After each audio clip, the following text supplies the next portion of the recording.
Hello বন্ধুরা, তোমরা কেমন আছো? আশা করি ভালো আছো। তা আবার একটা নতুন ভিডিও নিয়ে চলে এসেছি। তা ভিডিওটা অনেক বড় জানি, তবু দেখবে।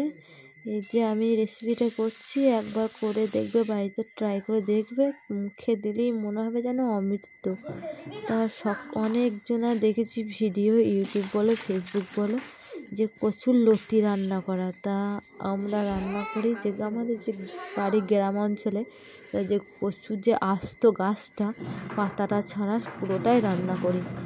তা মাটির নিচের অংশটা ছাড়া যে পুরো গাছটা, সেই অংশটাই রান্না করি। তা আমি গাছটাকে প্রথম তুলে নিয়ে এসেছি, দিয়ে কেটে নিয়েছি। আর কেটে নিয়ে যখন ভালোভাবে ছিলগুলো ছাড়িয়ে নিচ্ছি। তার একটা কথা তোমাদেরকে বলা হয় নাই বন্ধুরা, যে ছিলগুলো ছাড়ানোর আগে যেন সর্ষের তেল ভালো করে হাতে গোটা হাত মেখে নেবে, নইলে হাত চুলকাবে। তা আমি হাতে মেখে নিয়ে তারপরে ছিলগুলো ছাড়াচ্ছি। এই যে ছাড়ানো হয়ে গেছে ছিলগুলো। আর ছিলগুলো যেন একটু না থাকে, থাকলে পরে গলা চুলকাবে। তা আমি ভাই দেখো সব কাটা হয়ে গেছে, ছাড়ানো হয়ে গেছে। এবার ভালোভাবে ধুয়ে নেব। ভালোভাবে না ধুলে যে কালো কষটা বের হয়, সেটা না বেরোলে গলা চুলকাবে। তা ধোয়ার পর আমি কড়াইয়ে নিয়ে চলে এসেছি, কড়াইয়ের মধ্যে দিয়ে দিয়েছি। তাই এই যে অর্ধেকটা রেখে দিয়েছি আর অর্ধেকটা দিয়ে দিয়েছি, পুরোটা তো কড়াইয়ে ধরবে না। আর যেহেতু আমাদের বাড়ির লোক অনেকগুলো, তার জন্য আমাকে বেশি করেই কাটতে হয়েছে। আর এই যে অনেকটা বেশি নুন দিচ্ছি আর হলুদ দিচ্ছি, আর জল দিয়ে অল্প পরিমাণ জল দেবো, বেশি দেবো না। তা জল বেরোবে, দিয়ে ঢেকে দেবো। এই অংশটা সিদ্ধ হওয়ার পর কমে যাবে, তারপর বাদ বাকি অংশটা আমি দিয়ে দেবো। জল দিয়ে দিলাম, এবার ভালোভাবে ঢেকে দেবো দিয়ে। আর এই যে আমরা এটা কচুর ডাঁট রান্না করি, কিন্তু আমরা শাক বলি। শাক তো এটা নয়, পাতাটাকেই শাক বলে, তবু আমরা শাক বলি। তা অনেকজনা দেখেছি লতি রান্না করে, কচুর লতি, কিন্তু কচুর ডাঁট রান্না করা, গাছ রান্না করা দেখিনি। হয়তো করে, হয়তো আমিই দেখিনি। কিন্তু আমরা এভাবেই রান্না করে খাই। আর আমাদের আজকে মেনুতে হবে ডিমের ঝোল আর কচুর শাক।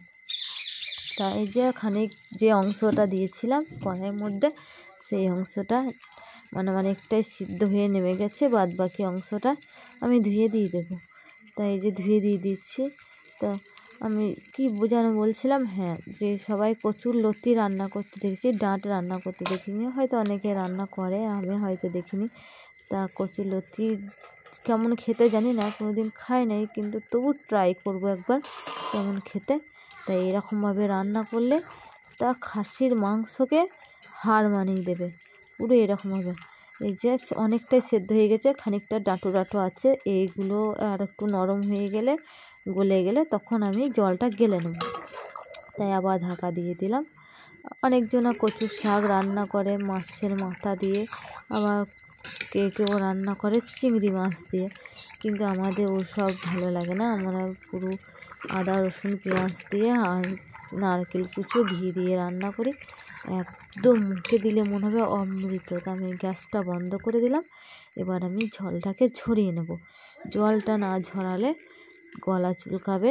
এই জলটা অবশ্যই যেন ভালোভাবে ঝরিয়ে নেবে। তা আমি একটা প্লাস্টিকের ঝাঁঝরির মধ্যে জলটা গেলে নিচ্ছি। আর যতক্ষণ জল ঝরাচ্ছি ততক্ষণ আমি নারকেলটা ভেঙে নিচ্ছি, ভেঙে নিয়ে কুড়ে নেব। আমি পুরো নারকেলটা দিইনি, আধখানা দিয়েছি, যেহেতু অল্প হয়েছে।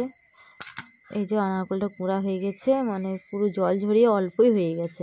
পুরো নারকেলটা দিলেও দেওয়া হয়, কিন্তু আমি অর্ধেকটা দিচ্ছি।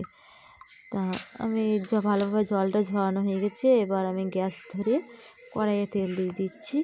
এবার কড়াইয়ের তেলটা গরম হয়ে গেলে পেঁয়াজ কোটা আমি দিয়ে দেবো, দিয়ে লাল লাল করে ভেজে নেব।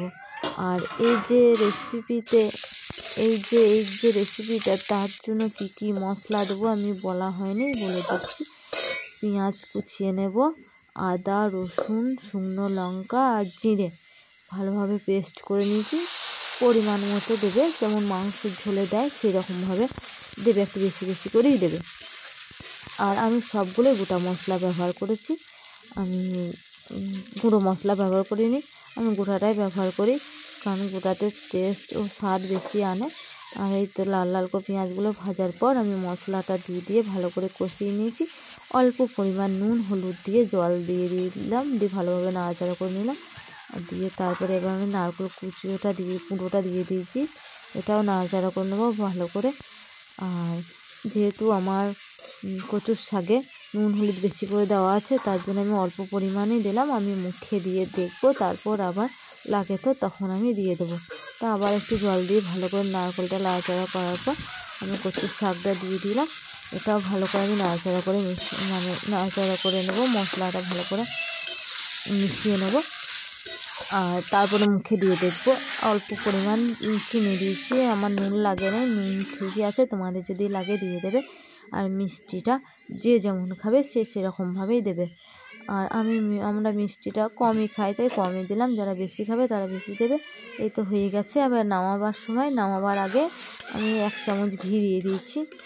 আর আমরা কেউ মিষ্টি খাও না, তারা মিষ্টি না দিলেও ক্ষতি নেই। মিষ্টি যারা খাও অল্প খাও তারা অল্প দেবে, যারা বেশি খাও বেশি দেবে। আমরা অল্প খাই তাই অল্পই দিলাম। তাই এই তো ঘি, চিনি, নারকেল কুড়ো, এই মশলা ভালোভাবে নাড়াচাড়া করে এবার নামিয়ে নিয়েছি। এই যে আমার হয়ে গেছে পুরো কমপ্লিট। দেখে মনে হচ্ছে এখনই ভাত খেয়ে নিয়ে, মানে ভাতের ডবল হয়ে গেছে। তা আমাদের আজকে মেনুতে কাঁচা কলা খোসা ভাজা, কচুর শাক, ডিমের ঝোল, এই যে গরম ভাতের সঙ্গে কচুর শাক, এই যে মুখে দিলেই যেন অমৃত, কি বলবো, এত স্বাদ। আজ ভিডিও এটুকুই, ধন্যবাদ।